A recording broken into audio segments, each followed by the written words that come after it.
Hey guys, in this video we're going to talk about fiber, carbs, and blood sugars. Now typically when you're doing the keto plan, you want to keep your carbs between 20 and 50 grams.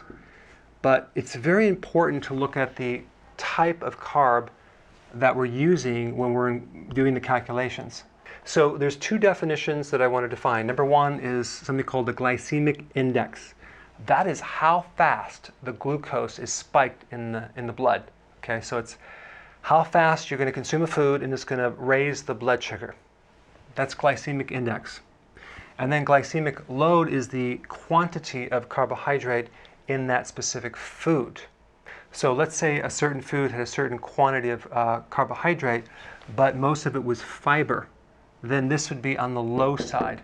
So let me just give you an example. Let's just take a carrot, for example. The glycemic index is 72, pretty high.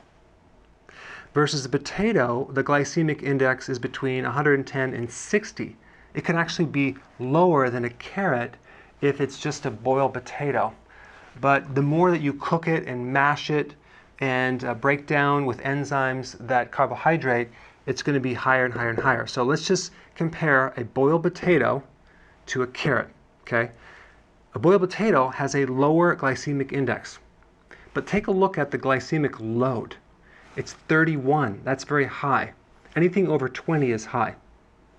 The glycemic load of a carrot is only 3, extremely low. Anything below 10 is low.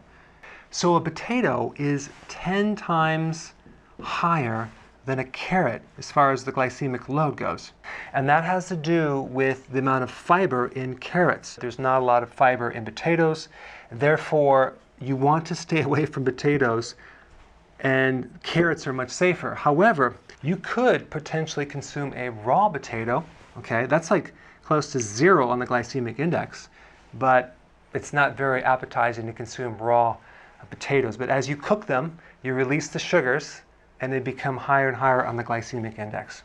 So now when you read labels, don't just look at the carbohydrates, look at the sugar levels. If the sugars are lower, chances are they're lower on the glycemic load, and avoid the ones with a high glycemic load. All right, thanks for watching.